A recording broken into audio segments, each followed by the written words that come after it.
Settling is not an option for me. Everything I desire is already mine. What if you can have it all? Because every day is for the girls. Hello. Welcome back to another episode of For the Girls. I'm your host, Victoria Alario. And today we're talking with Tayler Byrd from Temptation Island. And this conversation is so good. If you girls missed it, last week I spoke with Ashley from Temptation Island. So make sure that you check out that interview too after you listen to this one. Finish up here, then head to last week's to listen to my conversation with Ashley. But now today we are diving into it with Tayler and getting to know so much more about her. I really wanted to just get all the ins and outs because as I was watching the show, the interviews afterward, where Tayler and the rest of the gang went on the Vial Files, I just felt like I could see so much of myself in her. And I wanted her to be able to share more about who she is rather than just like her dynamic with her ex. And let me tell you, she and I are truly cut from the same cloth. Now, of course, she is a lovely Southern darling, and I am from New York. So we have different personalities in that regard, but we truly share so many of the same traits and morals. So we were just able to have such a real and honest chat with each other. So I loved it, and I know you girls will love it too. We discuss being and feeling misunderstood and feeling unseen as the strong woman who always has to take care of herself and everyone else around her. We talk about sticking around, waiting for a man to change in a relationship when he's clearly not. We discuss romanticizing the wrong things, healing from a traumatic breakup, and so much more. I actually gave Tayler some advice in this episode, and Tayler, of course, gives you girls some advice in this episode. So there's just a lot to unpack here, and I highly suggest watching this one on either Spotify or YouTube. But of course, wherever you are listening or watching, please be sure to leave a rating and review.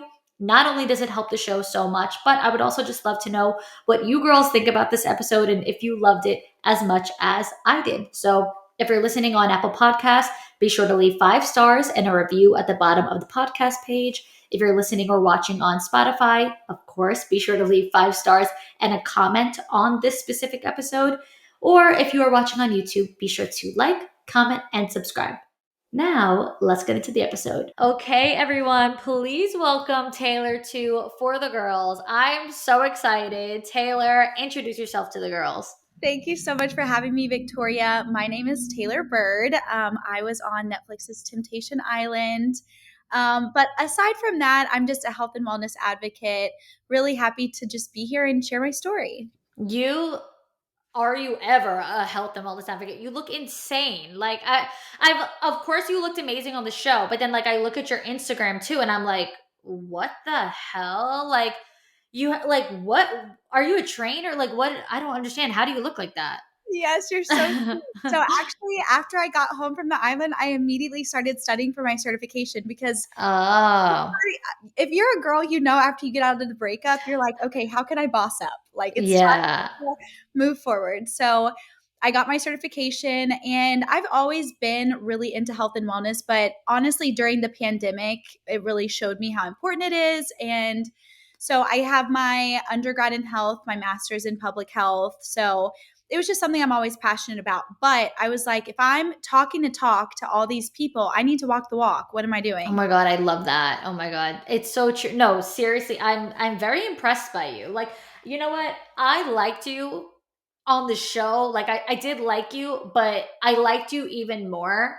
afterwards. Like when I started to look at you personally, like removed from the show, you know what I mean? I'm like, okay, now I really like this girl. Like when I watched the interview, which I know it's traumatizing doing the interview, but when I watched it, like, I don't know, when you became more human to me, you know what I mean? Aside from the show. Yeah. And that honestly means a lot more to me than anything else. Like the fact that you like me as a human outside of a glorified reality television situation. But yeah, I mean, I think that it's really important to be relatable and just, I did kind of smear my business all over, so I'm, wanting to move forward and hopefully spread some positivity. So 100%. I'm here for it.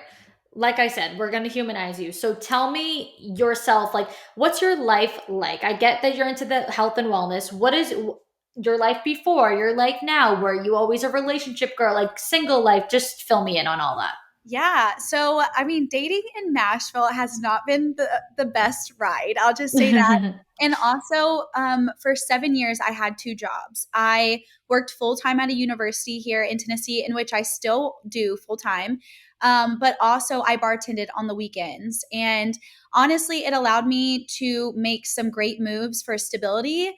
One thing is a common theme in my life is growing up, I didn't have a lot of stability. Like my family isn't very close knit.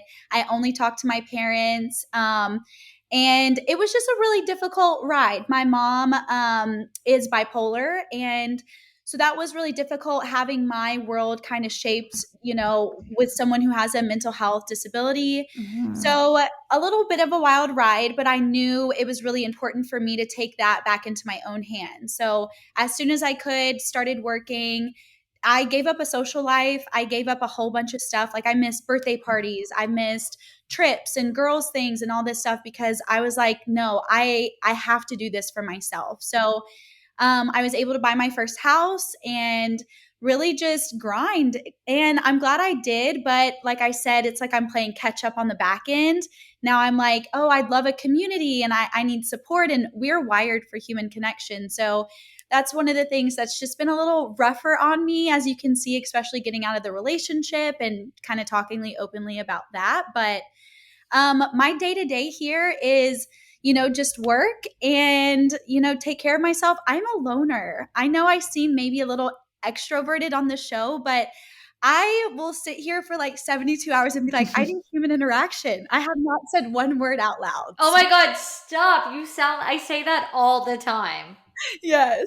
Right. That's so funny that you say that because I swear that reminds me so much of myself. And honestly, watching the show and everything after and like seeing more about you, I did see a lot of myself in you and vice versa. And I feel like hearing your backstory as well, like what you went through, like with your mom and just like your family dynamic and all of that, it makes so much sense. Like as we get older and like we could look back at our life, like from like, pull back and look at it like an overview. It's like, okay, everything makes sense as to like why we become who we are and how we are. And so from watching the show, what I noticed in you is that like you are the strong one. And it's like that gets exhausting. I can understand being the strong one who no one ever feels like they have to worry about. No one, like, just like Taylor's got it. She's the strong one. She's good. Everything, like, everyone thinks that everything just rolls off your back because you take care of yourself. I would love for you to speak to, I guess, if you feel, what are things that you feel like people don't understand about you or know about you? Anything that gets misconstrued or misunderstood? Because I watched you try to like talk through your emotions more so on the podcast interview rather than on the show. And I'm like, yes, like this, like, I don't feel like you're given that same chance the way somebody else does who maybe cries more, for example. 1000%. I literally couldn't have said it better myself. And the fact that you can sit there and see that, I'm like, yes, somebody can see. I mean, to be honest, I am a very emotional person. I'm extremely sensitive. My outer shell is for protection, like that, especially on the Vile Files podcast. Like everybody was like, even Nick was like, where is this anger coming from? I'm like, I am so triggered right now. Like, that is why I'm having this, like, kind of aggressive approach because I don't feel safe, and that's what happens. As soon as I, don't feel okay or stable or safe, like, my claws will come out and not in an attacking way. It's just as a, like, just leave It's a me shield. alone.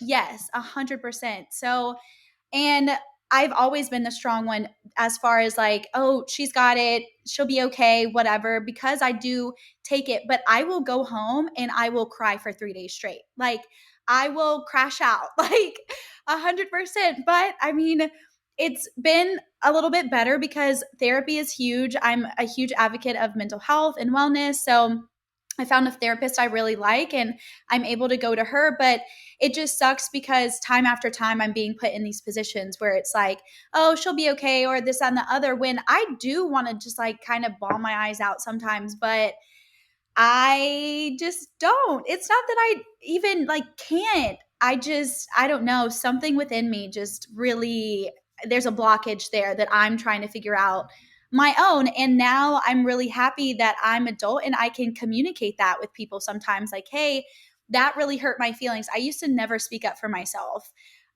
So that's a huge thing that happened in the last, I would say, like 2 years, is for me to be like, no, we're adults, like we can communicate, like even though it's uncomfortable. I used to run and like sweep shit under the rug and just keep it moving, and it would pile up to where I would have a mental breakdown. So Yeah. yeah. And you would have your mental breakdowns, I'm assuming, in private, in silence. So no one even knew that that was what's going on. And that's why it's like, of course, they always say, like, you never know what someone's going through. Be kind because you never know what battle someone's dealing with. And it's like, I can so relate to that because I think if you're not crying in front of people, if you're not emotionally distressed in front of people, no one checks in on you. They just assume you're okay. They assume that you got it. And like, I feel like I was able to see that so clearly, even in the tone that like your ex would speak to you, like just zero comfort, zero empathy. It's very like stone cold. And it's like, why?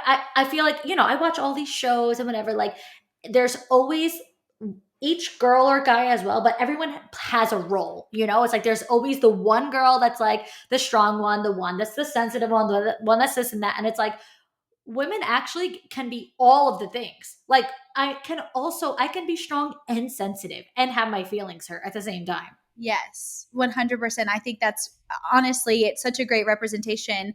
And also, just because a person wears it well doesn't mean it's not heavy. Yeah. I think that's like a huge quote that stuck with me because 100%, we go to the grocery store. You have no idea that person may have just like lost their partner or, Right. Wrecked their car or has a family member in the hospital, whatever it may be.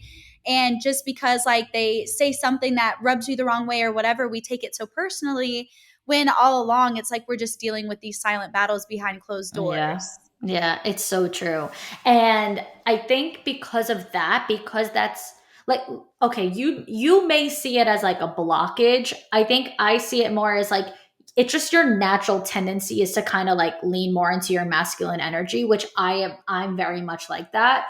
And especially, at least for myself, I would say up until now, like now that I'm with someone whose masculine energy overpowers mine, because before then, and I would say a lot of the reason why I always stayed single was because a lot of men lack that. And you feel like I can't be more masculine than you. I can't get shit done more than you. I can't be more ambitious than you, more successful than you. Like it's just like it's never going to allow me to feel soft and feel in my feminine. Yeah. And so, as you know, I just put out that podcast episode, Your Partner is Your Mirror. And I was talking in that episode specifically about your situation. I witnessed two different men get two completely different versions of you. One being, like I said, your ex who just, he sees you in a way that's way more masculine because of that's what he's giving you, versus the other one, Yaman, who is like, you're so feminine and soft and like you have, right. So you know what I'm talking about. So it's like, you're going to reciprocate that. And like when you're with a guy who totally lacks masculine energy, I mean, I don't know anything about Tayler, but just from seeing it, I'm like, oh my Lord. 100%. When you're with a guy like that, you're going to be defensive. You're going to be more aggressive, as he called you, or abrasive, as he called you. Like all these names and terms. I'm like, oh my God, women are not just that for no reason. Like there's a reason why they're like that. So I would love for you to speak more specifically to your experience with just that, and masculine energy, feminine energy, these two guys, how they made you feel and your own perception of everything. Yeah. And honestly, when I watched your video clip of you talking about the mirror and how you broke it down, to be honest, I didn't even realize that was happening until it came from you. And because Yaman did say a lot, like how he loves that feminine energy and that I'm soft and this and the other. And I'm still sitting here and I was like, what do you mean? Like, I didn't see it. But watching everything back, I'm like, Wow, that is so true. When I am around somebody who takes the dominance, and not even dominance, just more the masculine, like leader, I can sit back and just kind of like enjoy the ride. But with Tyler, I was driving the boat because he wasn't capable of driving the boat. And he even said it multiple times. He's like, I'm just chilling. Like, I'm not really going anywhere. Like, like in the direction that you want me to go. I'm just kind of like figuring it out. And like he took that sabbatical for a year and a half. And I was willing to stand behind him as long as I could until I started asking questions that made him uncomfortable, as far as like, hey, can I just get an action plan? Like, we don't have to do anything right now. Let's just hypothetically plan so I can at least have a little bit of security. Couldn't even do that. So, of course, I was over here just kind of being like, ugh, just as a person who's hyper independent because of the lack of stability from her family, I don't have anybody that I can call and be like, hey, my rent is due. I have zero money. Or, hey, I don't have anything to eat.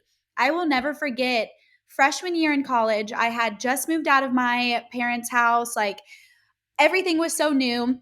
I had no money, like zero. And my friends had to feed me for a week. And I told myself that was the day I got my second bartending job, or like my second job other than working at the university. Because I was like, I'm never going to be in this position where I call my family, they don't have money. They're just in as worse of a place as I am. So it's like I'm turning everywhere to my support system and they can't support me. So what does that mean for me? Like, I literally had nothing to eat. And I was like, okay, yeah, this is never going to be my life ever again. And I got it together. But Tyler made me feel that fight or flight a lot of the time, because I was having to also like plan for me, but plan for another person so he can kind of figure his stuff out, which yes, I enabled. Yes, I supported, but you're not going to leave a partner just because they got fired from their job. Like, we're going to figure it out. Right. If you want to take a couple of months and like figure it out, I'm going to stand behind you, because as a human being, that's what I feel like is love. It ended and crashed and burned in a really bad way. But like Yemen, on the other hand, has never made me doubt anything. As far as, does he know where he's going? Is he a capable leader? Asking challenging questions, but to the fact of, he literally tells me to this day, because we're obviously still in communication. We're still, just hanging out and seeing where things go. But he's like, I just want you to turn your brain off and relax. I have never been able to do that in 31 years of my life. So this man telling me that, I'm like, what do you mean? Like, how does one go about that?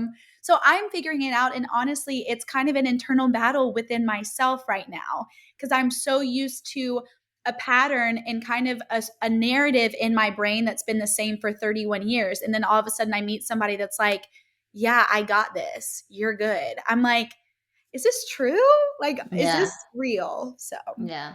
And you can't help but have that little voice in the back of your head that's telling you, like, if you don't do this right, no one else is going to get it right. Like, so you have to do things because you can control it right. You could do it right. So like, I can relate to that, where like you come from being, not to say like a control freak, but it's like, that if you do it, it'll get done. Whereas if you rely on someone else, it will not. And I've gone through that with like even business partners. And it's like, this is why I work by myself, because you can't rely on anybody. If you wait for someone to do it, it's just not going to get done. So imagine in your relationship, where you're supposed to feel the safest and most protected and most provided for, and it's just, you're like, your head is just above water. You're like, we can't move forward, because I feel like I have to pick up the both of us. And I would imagine that it is not a comfortable place to be in your relationship.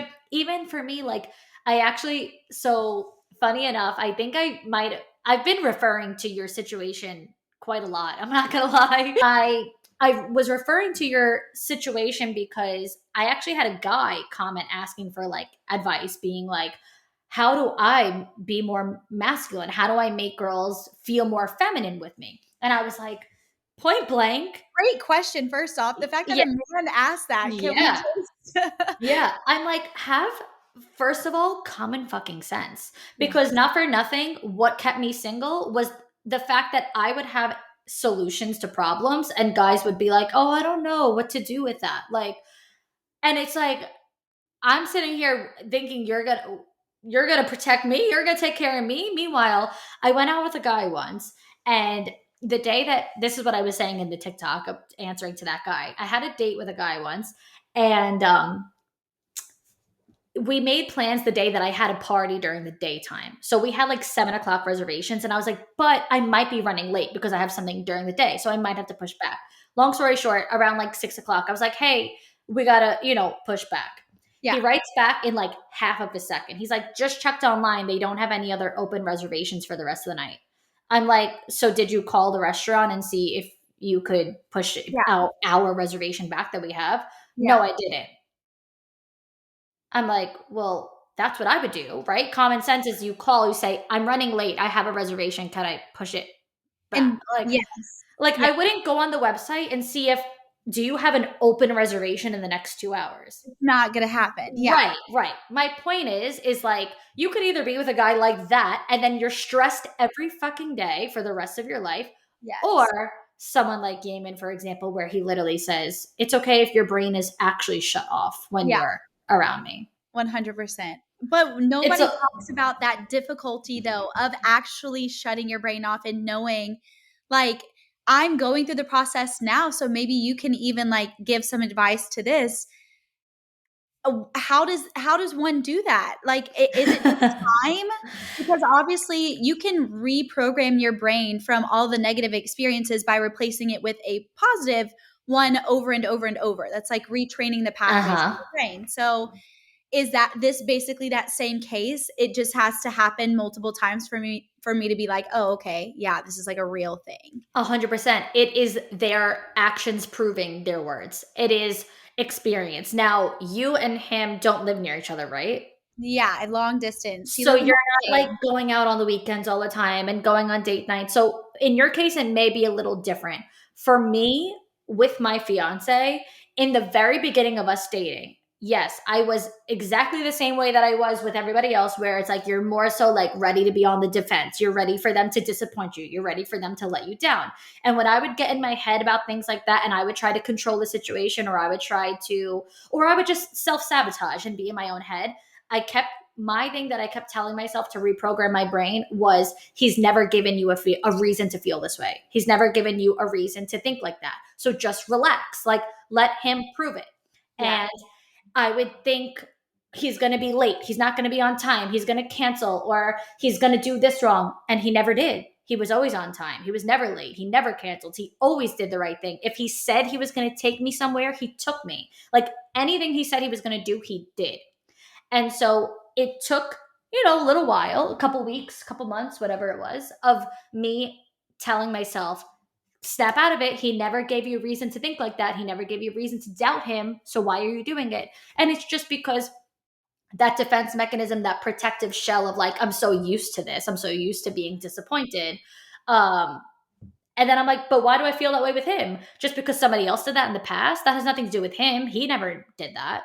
So I would say it takes experience with that person and them proving wrong. And then you just keep reprogramming yourself every single time that voice comes in your head. You're like, he never made you think like that. So don't think like that, Yes. Yeah. And I think it's so mature and incredible that you can like thought stop in that way and say, hey, this is coming from your past, not your present. Like to know that those thoughts creeping in, those negative thoughts, where they're coming from, the root of it, I think that's the very first step, to acknowledging a pattern or whatever it may be for you to change that trajectory. Yeah. All you can do is let people prove themselves to you and show you who they are. Because in due time, everyone shows you who they are. People can only keep up with a facade for so long, and they can only wear a mask for so long until they finally take the mask off. I always say, let people show you who they are. And when they show you their true colors, don't try to repaint them. Just see them for who they are. Then that's that. Period. I feel like in a past relationship, I saw, I'm really big on, we're human. We all make mistakes, especially just my mom and everything like that. People have bad days, and especially if mental health is involved and there's a disorder there, you kind of get used to just kind of letting things slide and whatever it may be. And I saw that I was doing that a lot in my current relationship, or excuse me, my past relationship. And that just, we arrived at the same thing every time. And I could Right. not figure out why, but I wasn't acknowledging the fact that he's shown me exactly who he is. And I'm over here thinking about the potential, or, you know, we're all individuals and we can figure it out, and just a little more grace or whatever it may be. And that just led me down a path that I ended up down. Right, right. Well, I'd actually love for you to keep talking on that point, because I'd love for you to share, like, what if there even was a consciousness. I don't know if this was like a subconscious thing or a conscious decision. What made you stay in a relationship for a year past, you know, your expiration date, really, with someone knowing that you weren't getting your standards met? You weren't really getting what you want. Yeah, I think honestly, I don't really know how to talk about this, because my therapist and my parents thinks that I was low-key brainwashed. Like, there was a narrative that was enforced for a year plus before, you know, we started going downhill, that I was just kind of a bad person, that I, you know, from all of my traumatic past experiences and, you know, how hard my family is and everything like that, that I wasn't necessarily deserving of someone who is supportive and kind and whatever. And that sounds really, really harsh. And obviously those words weren't directly said to me, but it was through the actions of the not showing up, not feeling safe, being cheated on multiple times. And honestly, when the Vile Files podcast came out and his ex-wife got on TikTok and said her piece, she literally FaceTimed me and said that I was cheated on more times than I even knew. So this was all information of just 2.5 weeks ago. And I'm like, wow, this is a lot to Wait, take in. elaborate on that. Yes. Tyler's ex-wife Yes. called you? Yes. And Okay. we FaceTimed, and she just kind of went down a rabbit hole. First off, because I saw her video of her saying, like, yeah, she was cheated on a whole bunch and all this stuff. So that's why we reached out and connected. And I was like, girl, I'm so sorry. Like, I didn't know all this stuff happened. And she was like, yeah, and I hate to tell you, but you were too. And supposedly she was logged into his Gmail account for a couple of months, like past the divorce, when him and I like started dating. And there was a bunch of things that she found in his email account. So it is what it is. At least we're not in that situation anymore. But it just goes to show you that it's just like, no matter what you think, I didn't really have a grasp on what was real, you know, because, like, yes, his words said one thing and sometimes his actions would say the same. And I just longed for human connection, love, security, safety, because these are things that I didn't have, you know, that my family didn't necessarily give me. So that's why I fall into these relationships with these kind of people who are just kind of lost, because I'm like, oh, well, you know, I'm kind of lost, but I have a compass in a way, though, because my career's amazing and I bought a house. And it's like, when I zoom out and look at this perspective, I'm like, what in the heck is this? Life is just really complicated. But I think, to go back to your original question, it was just this narrative that was being fed to me that, like, yeah, you have a lot of problems. Like, and that doesn't make you worthy of like a necessarily 100% healthy relationship where you could have it all. So that's why I felt like Tyler was a good match, because, like, even though, yes, he got out of a divorce, he still, like, had something about him that made me feel like it was a match there. Like, yes, he's not perfect and I'm not perfect either. So we can work on each other together. And that's where I thought we were, until obviously all these things started happening and he started hurting me more. And I was like, oh. And then people started telling me, even my parents, like, I think he's brainwashing you. And I'm like, there's no way. There's no way. And then I started to pick up on things as we went throughout the relationship. And I'm like, oh, okay. Yeah, maybe. And so many times you arrive at the same conclusion, and then Right. the straw breaks the camel's back. So that's, Right. yeah. Were you aware of cheating throughout your I don't remember if cheating was even brought up in any of this stuff. So So I can't remember that.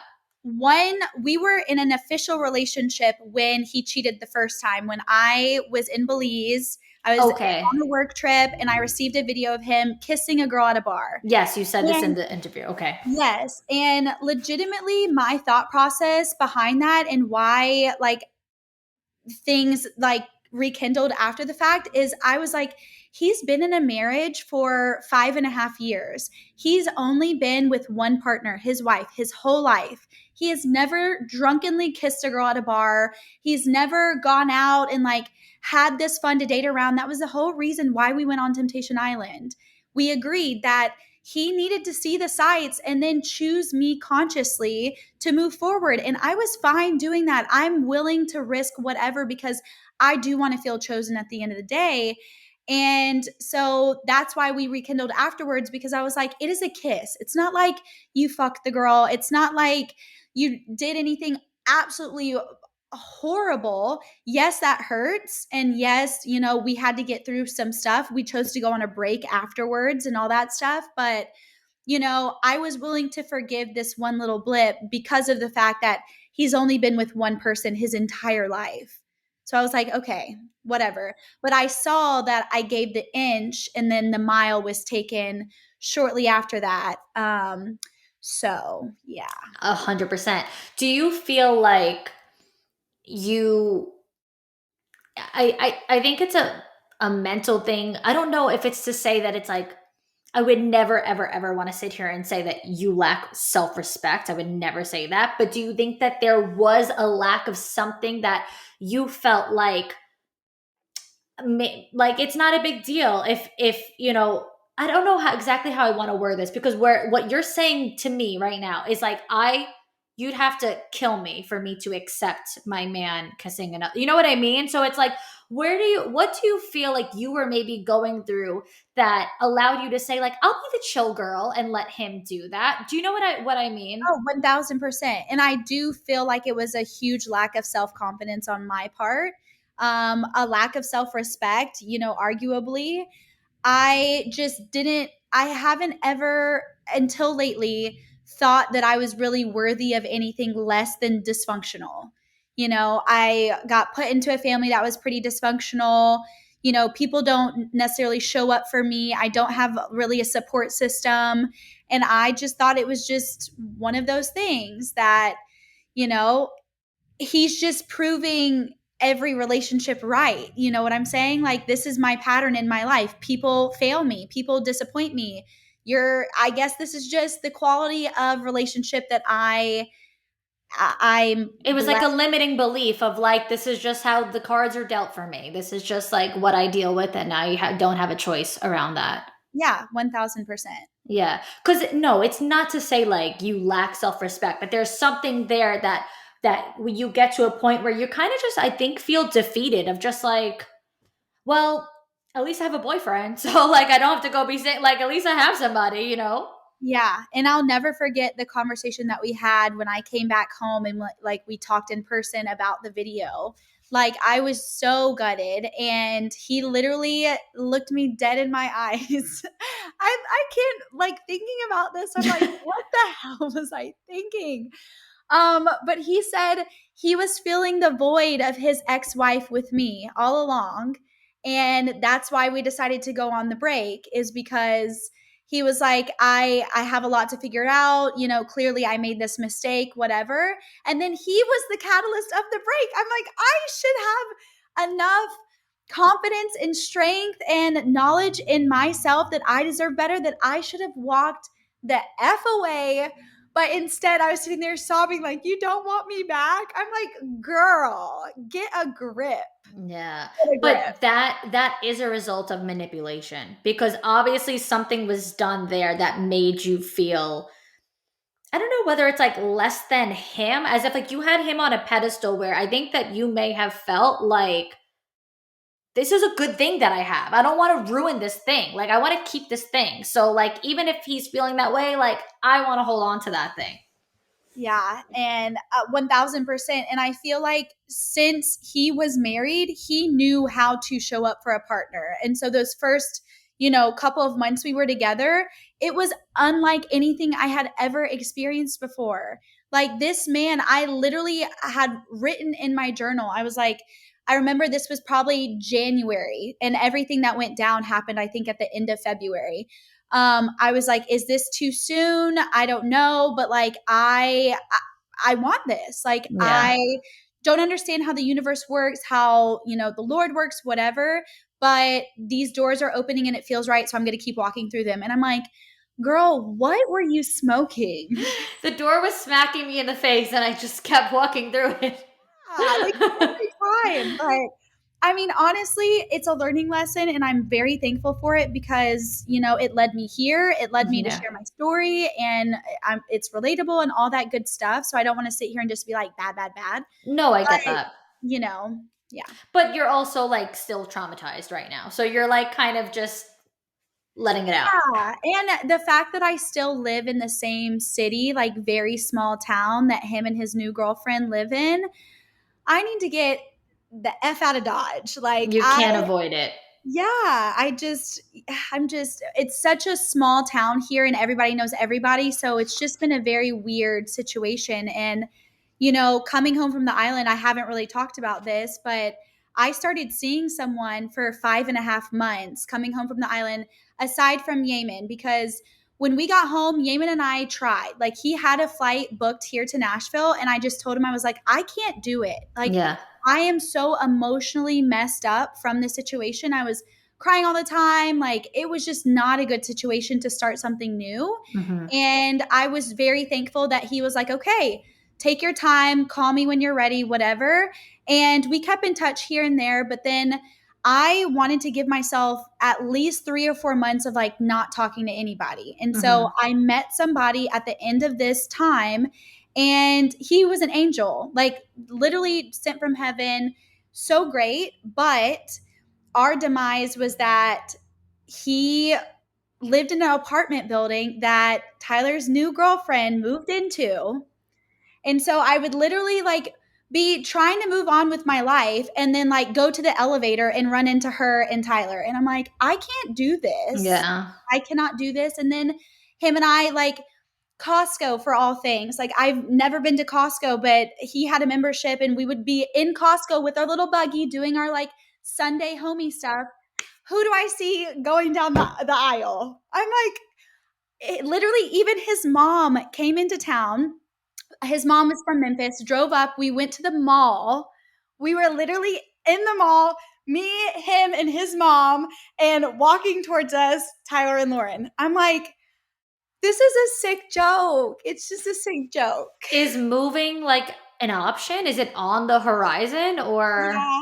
So I've been thinking about it. I definitely think that would be very healthy and positive. So I'm thinking about it. But the big thing is I don't want to walk away from my job at my university that I've been with for 8 years until I have a steady stream of income doing something. Like I know Right. people can jump and take risk all day long. I'm not that big of a risk taker just because of, obviously what I've shared previously. I just don't have a safety net. And obviously, like I've saved a bunch of money and that's all great, fine, and dandy, but I want to have something coming in where I don't have to worry. So I know I could probably easily get a job in one of the few cities I'm looking at, and that's all doable. But I think my life is in such a influx right now, kind of it ebbs and flows, that I'm like, this is my one constant. I don't have to worry. Yeah. So I do think that in the coming months, there will be a change. Yeah. So yeah, I think that would be It's kind of like symbolic. I feel like your career in a way is like the most secure thing that you like you just said, you've had it steady for 8 years. You're successful, you love it, whatever. It's like that's like that has been your safety net, probably the longest that you've had of all your, other things that you have going on. 1000%. And they've been with me through all of these different experiences. And my boss, like, is my second mom. She took a chance on me. Aww. I was an intern when I first started working there, and she wrote a position for me to have a part-time job after that. 2 years passed. She offered me a full-time position, and I've done it ever since. So it would be so hard leaving her, but she knows the baby bird's got to fly the nest sometimes. Like we have conversations like this, and she knows it's probably coming within the next year. Okay. So, That's good. That's good. So speaking of, risk takers, clearly we saw someone who believes that they are quite the risk taker with your ex.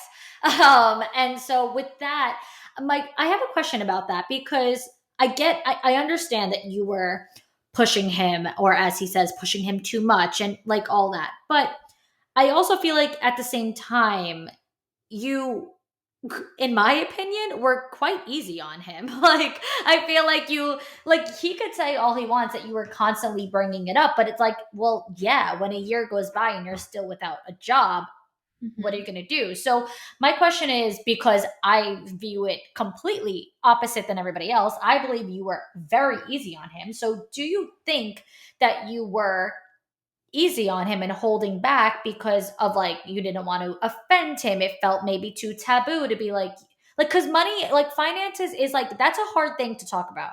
So like, do you feel like that was something that you kind of held back on? Like, you couldn't necessarily say to him, like, well, like, you need to figure it out. Like, yeah. I would say I was 50-50. He was a very unapproachable person at times, and I had to word things in a certain way. And I think that's one of the like brainwashing things that I'm talking about. Right. If I wanted an outcome to be positive, if I wanted a mature conversation, and for him, I know I shut down emotionally for sure. And he said that on the podcast, which is so true.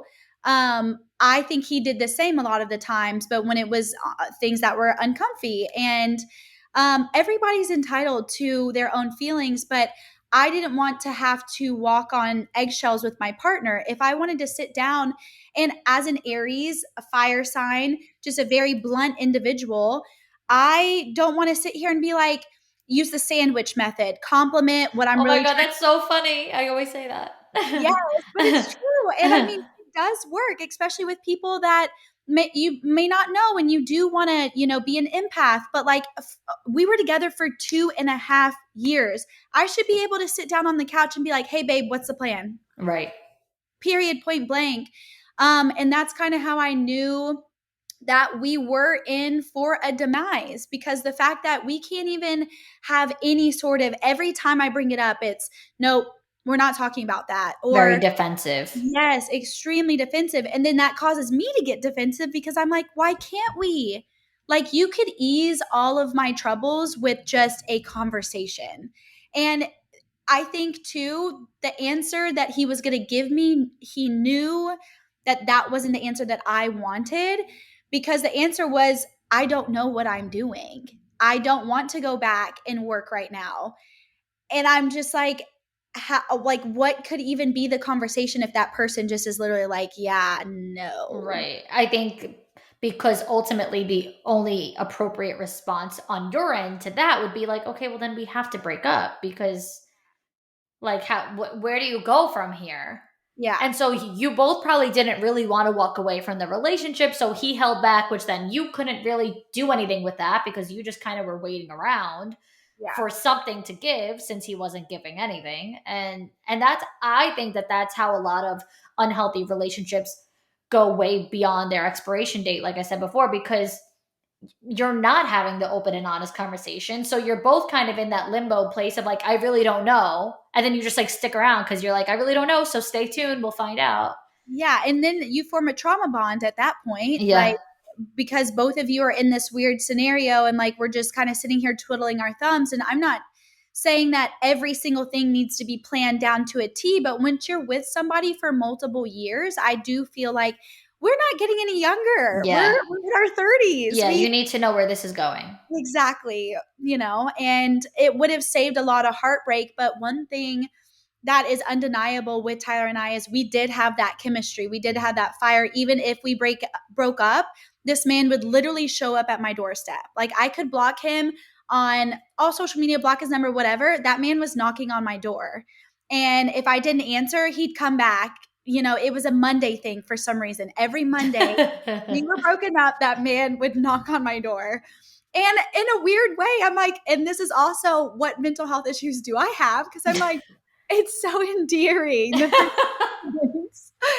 This is what they do in the rom-coms. Right. He came to my doorstep. I'm like, oh God. But we romanticize. I actually just said this on the interview with Ashley. Like, we romanticize those grand gestures, and then they tend to outweigh the red flags because it's like, oh, but this big, grand, amazing romantic thing that you just did made me forget all about the other shit. Made me forget about the reason why this grand gesture is happening in the first place. It's like, oh, he got me this big bouquet of flowers. Why? Because he slept with somebody else. Like, oh, that's why I forgot about that. Yeah, our brain is not trained to remember the bad things. It's trained to protect itself. And so. Now that you're removed from that, like, okay, you're done with that relationship. You're done with waiting around for someone to change and, the whole thing. What advice would you have for girls in those shoes that are in the relationship still? Like, they're still in the shoes you were in and they're still waiting for, the other shoe to drop. They're waiting for something to change. Yeah. I would say stop denying the truths that you feel in your gut. Like, my gut was alarming and my intuition off the charts, but I just kept talking myself back into it and being with a master manipulator that, if you openly want to be vulnerable with them and say, hey, like, I'm not feeling really good about this or whatever, they take that and spin it. And, so I think number one, going to therapy or getting an unbiased outside opinion honestly helps a lot. Not friends, not family, definitely an unbiased outsider. And then just reconnect with yourself and listen to what you have in your heart. But also, and I know this may be a little contradicting, you have to ride the roller coaster until you are ready to get off. You have to take that man back 5, 6, 7, 8 times until you're done, because you'll sit there and say, what if, what if, what if, what if? And especially if you have years and you have a house and you have things that are intertwined, it's not easy. So for me, it was always the what if. And I wouldn't have ever successfully walked away if I didn't see it through. And I know it sucks, but like, you can lead a horse to water, you can't make him drink. Like, you can sit there all day and say you're in an abusive relationship, he's a manipulator, he's a bad guy, because that's exactly what my entire family said this entire time. But I didn't see it. I was like, oh no, maybe his approach is just different, or his perspective is just different, and he came from a different background, so that doesn't make him bad.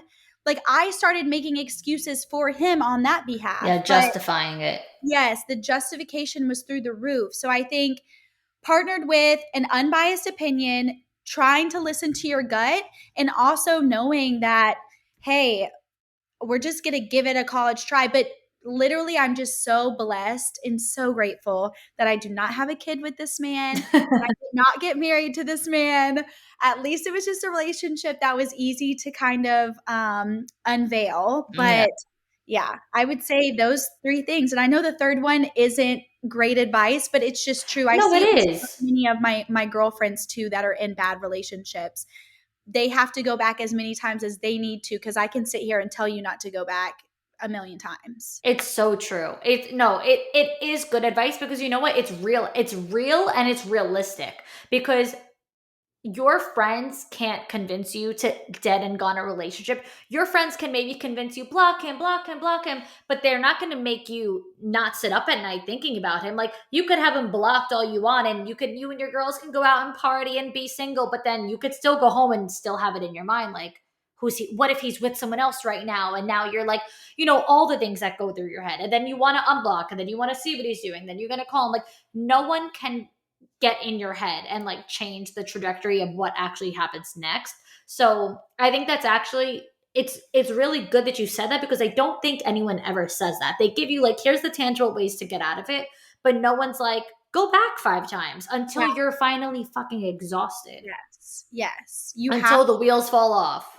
Yeah, honestly. And it will come. Like, if that person is not meant for you, you will eventually, hopefully, get there. I mean, I know a lot of people that are in crazy relationships, but like, I am a firm believer, if it's meant for me, it'll happen. If it's not meant for me, it'll find its way out. Even though it is very hurtful and whatever you need to go through, I always feel like the universe has our back. I'm really big on energies and vibrations and everything like that. If we are aligned with our higher self and our higher being, I'm like, then you can't question it. Like, yes, when Temptation Island came out, I'm like, this is batshit crazy, and I really don't think we should do it. And then after multiple conversations, whatever, I'm like, okay, this happened for a reason. Like, this is here as an opportunity for us to figure it out. And so that's what we're going to do. So, yeah.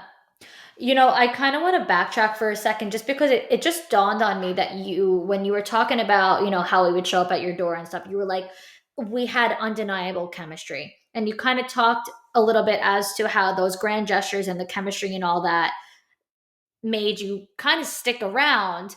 I'm curious because one thing that I talk about a lot is like chemistry and compatibility being two different things that people prioritize differently. For me, compatibility was always number one, but for other people, chemistry was always number one. So what's like your perspective on that? Hard because you're talking for like to a retired toxic person over here. Because hey, if the chemistry was off the charts, baby, and we were not compatible, I did not care. I wanted to feel like I just wanted to get inside of your skin, and that's probably not a good thing to say. But like that fiery personality, I have to feel that chemistry with somebody, especially if I'm gonna wake up to you every single day for the rest of the days. But now I see it is not feasible, because the chemistry can die out sometimes, and you have to like reignite the flame and keep things interesting and explore. And because people change, people go through seasons. So now I feel like going on Temptation Island has showed me that it's more about the compatibility. Because it's just like looks. Like you can be attracted to somebody all day long, but like when we're 60 years old with rocking chairs, you know, like we're not going to be cute anymore. So you have to build that foundation, and the foundation starts with compatibility. So, well, the good news is from somebody who did find their person, you can have both. You can have chemistry and compatibility. So phew, the good news is that you can have both. But for me, like, yeah, there were guys that when I was single that I was extremely attracted to. And if you're talking to them, you just feel that like there's like as if there's a fire between you, like you said, fire. Like there's just like a gravitational pull, a magnet between you, and you're like, oh my God. But at the end of the day, like that could have never been my person. And so you could feel that all day long with someone, and you could hook up and you could have fun and whatever, but that it will eventually run its course if that lack of compatibility is there. And that's my take on it. There are people who have completely different perceptions that are like, you don't have to be compatible at all. I can't imagine living with someone, marrying someone, having kids with someone that I am not compatible with. I couldn't, that's not even a thought in my mind. And I will say that like from what the day that I met my fiance, like I can remember our first date as if it was yesterday. It felt like the things that we were saying to each other and how compatible we were felt like I knew him forever. It was crazy that we didn't know each other beforehand because similar to you, we are from a very small place. So like, but we have an age gap. So like it makes sense why we didn't meet, but it was crazy that we didn't because it felt like someone I knew forever.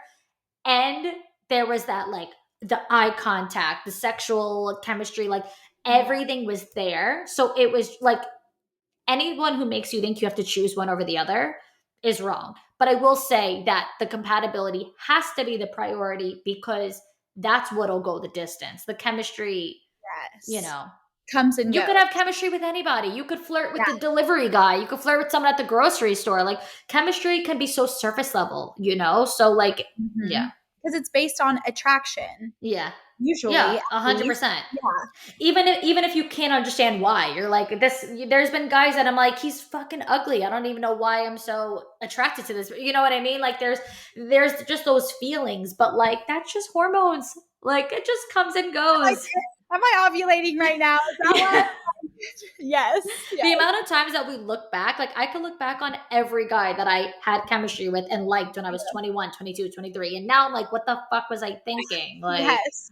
The rose-colored glasses were on and popping for sure. they certainly were. The other thing that I wanted to ask you was because you were talking about how, like, being in tune with your, highest self and whatnot. I'm curious to know how your self esteem as a whole has improved throughout this process, because I personally feel like, I know that we said maybe there was a little lacking in the self department, but I felt like you really embodied a lot of self-love on the show, especially down to the end, like leaving, on your own. Like I feel like you really did choose yourself first. But I would imagine that internally there was also a struggle. So I'm curious, like, what your relationship with yourself and stepping into your highest self has looked like throughout this experience. Yeah, great question.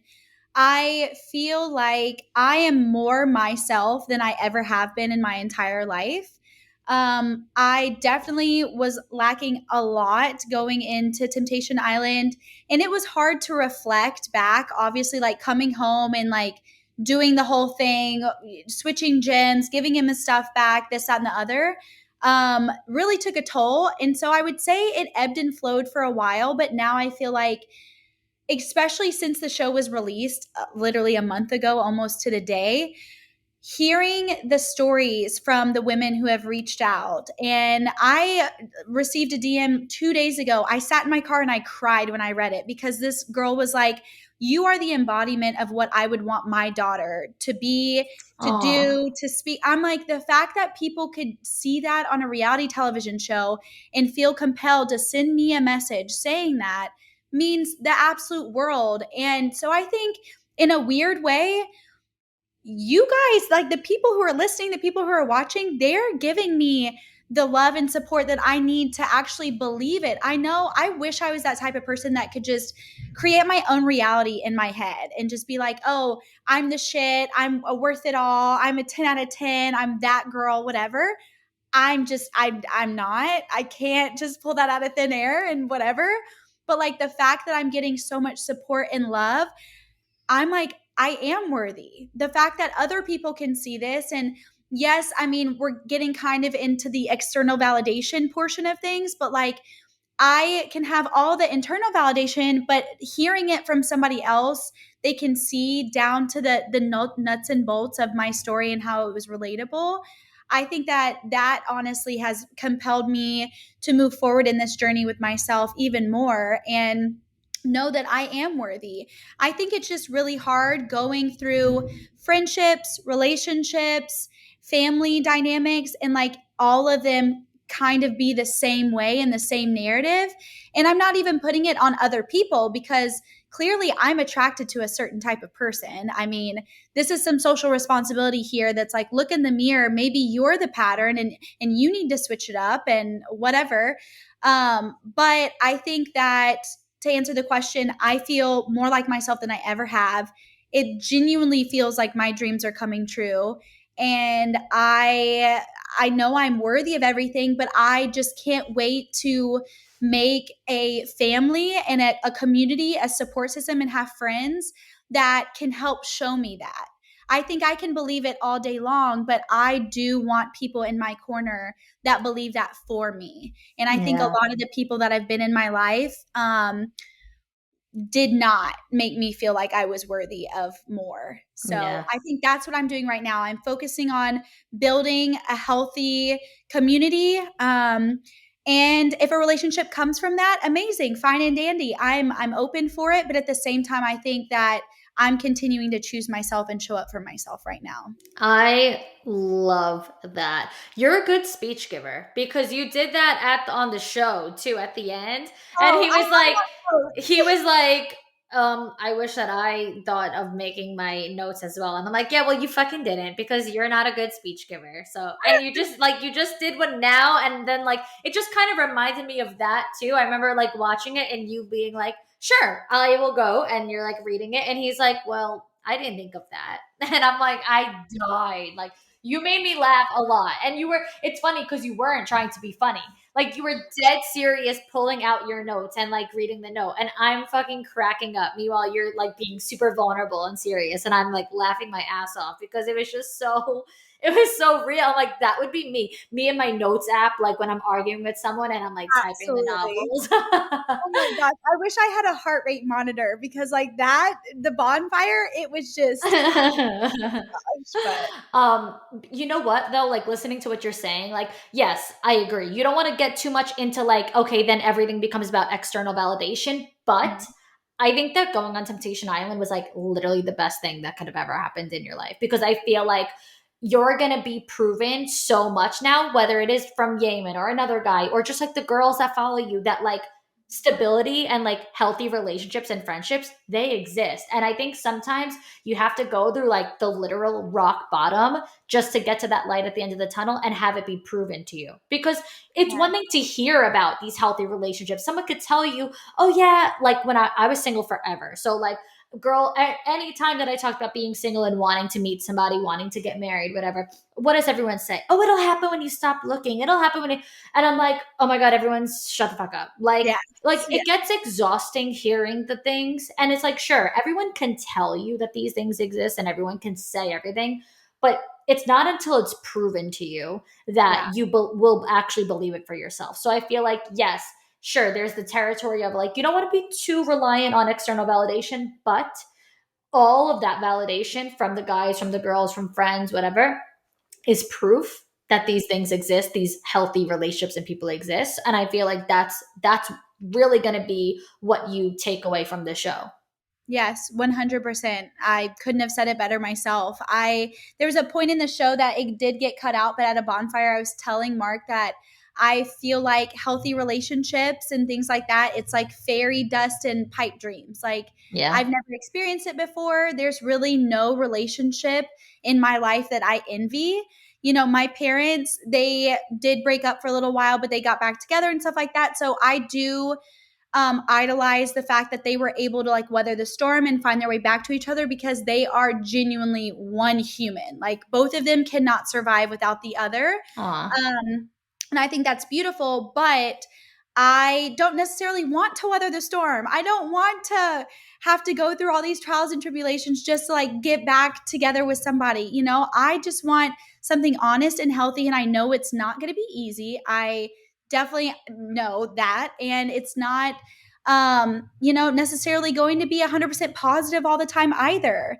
We're two individuals trying to become one, so that's going to be a task, but I'm trying my hardest to keep hope that it's out there and it'll find me, and whatever it may be. Yemen is honestly really great, but the long distance, I am a needy person. That's one thing that I'm not going to do in my next relationship, is like, oh, I can try to make it work. No, like, I want my needs met, period. So we'll see what happens. I think I'm just to the fact where like, I don't want to keep opening my heart in a way. And I know that sounds like a little negative or like pessimistic, but I just don't want to really hurt anymore. And I know you need to be open to receiving things and all that stuff. I think maybe I just want to take a step back and like really care for myself before putting myself out there. But it's like, how do you do that if you do feel lonely? And like, we started the podcast, I was sitting here for 3 days not saying a word to a human. I'm like, I don't want that either. So how could I honor both sides? It's a very different balance. If anyone can resonate, it's me, because I lived alone. I am, I just always was like a huge homebody. Like I lived in a really fun city too. And I like, it didn't even matter because I wouldn't even go out. Like I didn't even leave the house. So it's like, yeah, I live in a fun city and I also don't experience anything about it. So, I felt that way too, where one thing that I like tend to give advice to single girls on is like, don't force yourself to go out just in hopes of meeting somebody, because that's not the energy you want to go out with. Like there were times where I was single and like, yeah, I wanted to meet someone. So even if I didn't like want to go to a certain place or I didn't even want to go out, I would tell myself I have to, because what if there's guys and what if I can meet someone? And like, I never met anyone in those circumstances because it wasn't genuine. It was me just like trying to like force myself. And then I did the dating apps, even though I didn't like them. And I had that gut feeling, I'm not going to meet my guy on a dating app. I knew I wasn't going to, but I kept doing it. I kept being there. And what happened? Didn't meet my guy on there. We got set up. So all the ways that I kept trying to put myself out there that didn't feel genuine to me, it didn't get me anywhere. So like, don't do anything that doesn't feel genuine to you and for you. And then yes, you will meet him. I got set up by a complete stranger, a girl that I never even met before. And so like, that just goes to show that like it'll happen, and you don't have to force yourself to do shit that like doesn't feel right for you. Right. I think that's beautiful. Thanks. Most definitely. Sorry, I'm like talking about myself because I feel like I'm talking to a friend right now. Like, so I'm just like being like very open. My listeners are gonna be like, I've heard this story, Victoria, 500 fucking times. Stop saying it. No, perfect. I honestly feel the same way. I'm like, are we even in an interview? I'm just like catching up with my long distance bestie. I know, we're having just like a genuine conversation. So we will wrap up the interview then. So then maybe when we stop recording, we can start bullshitting even a little bit more. But to wrap this up, what would be your final piece of advice or words of wisdom for girls who were or are in your shoes? Like anything that you've gone through, whether it be during the relationship or going through a pretty traumatic breakup and just staying strong, just anything that you feel like the girls need to hear. I honestly just want to encourage anybody who's in similar shoes to just have faith that it'll get better. I know that's such a cliche thing to say, but when you're in the thick of it, it literally feels like you're dying, and you want to run from those emotions so much, whether that's, being around other people or going out partying or whatever it may be. I think I've done the most growth by myself facing it, because the only way you get honestly past an emotion is letting it go through you. And I know it sucks to sit with, and still to this day, I'll sit here and be like, oh my gosh, like I can't do this anymore, whatever, especially if I've had a long day and like I'm not rested or whatever. But I'll sit here and just be like, just have the emotion, just journal it. Honestly, journaling's been a huge help just to get it out and just see it on paper so it's not stuck up in your head and you're ruminating all the time. But like I said earlier, I think just getting through it, but also honoring yourself, knowing that if you do need to go back, if you do need to do something, you just got to do it, just so you can to see it through, because you will not be at peace. You will never be on the other side and at peace if you don't. So yeah. I love that. I think it is so wise. And honestly, I know that so many girls who have watched the show are looking up to you, because I think that you're just like, you're real, you're vulnerable, you're honest, and you're so strong, which I know gets exhausting to hear. Like no one wants to just like be strong all the time. At some point you're going to meet someone who allows you to stop being so strong, but you are, and like you should be so proud of that, because I know that you've been through a lot, and a lot of people are worse for those reasons, but I think that it's made you an immaculate person. So I think that is amazing. So I loved having you on. I loved talking with you. Where can everyone connect with you? And do you have anything coming out that they could look forward to? You're the best. First off, thank you for having me. I love podcasts like this. This is my first one, and I don't want to do any more that involve crazy people. But yes, thank you so much for having me on in this opportunity. You guys can find me on Instagram. It's just at Christina Tayler. I have my website coming out soon. I think I'm going to be dropping maybe some fitness programs or meal plans. So definitely stay tuned. We're working hard on that. So amazing. Can't wait to see it. Thank you.